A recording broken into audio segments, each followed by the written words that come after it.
When taking a dog for a walk, you should guide the path of the dog, not vice versa. Besides being a minor embarrassment for its human owner, a dog who incessantly pulls at its leash can represent a safety risk to itself and others. For example, such a dog may come free of its harness, at which point the owner may have no way to keep it from running into a dangerous area, like a street. Because of this, learning how to keep a dog under control while on a leash is a wise decision for nearly all dog owners.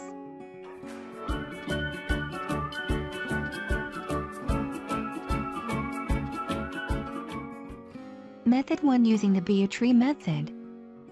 Use a proper collar. Be sure that your dog has a comfortable collar that fits it properly.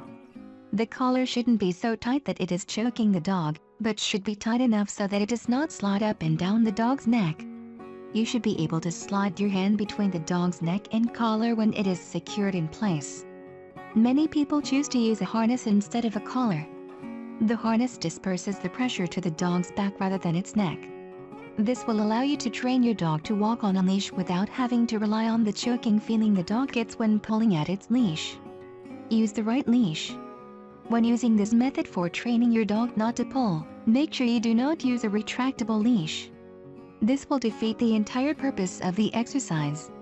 Use a standard chain or cloth leash. Stop and stand still. Whenever your dog pulls, stop and stand still, be a tree. No matter how hard your dog pulls, don't let it go in the direction it wants to go. The reason for this is that if the dog pulls, and you follow it, the dog is learning that pulling is a very effective way to get somewhere. It might help to attach the leash to your belt loop using a carabiner. This prevents the dog from getting ahead. It's also far easier to stand still with your hips getting pulled in your arm. Wait for the dog to respond. Wait until the dog does anything that loosens the leash. The dog might stop pulling by leaning back, sitting, or changing direction. As soon as the leash loosens, you can start walking again. You can encourage the dog to loosen the leash by calling it back to you. Repeat for the duration of the walk. His method requires a lot of patience. You're trying to teach the dog that pulling gets it nowhere. You have to be consistent and timely. A variation of this method is to walk in the opposite direction whenever your dog pulls. Method 2. Clicker training method. Do some basic clicker training.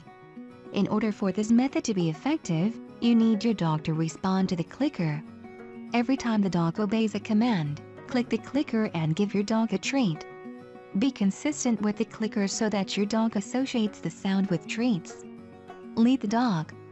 On the walk, stay ahead of your dog at all times. This will ensure that the dog learns to follow you rather than the other way around. Click and drop a treat.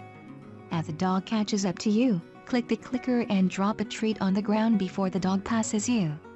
If the dog does not immediately respond to the clicker, give it a verbal command to stop. If the dog responds, click and drop a treat. If the dog does not stop upon your command, do not give the dog a treat. This will ensure the dog does not associate negative behaviors with treats or the clicker. Repeat. Keep repeating this process on your walk.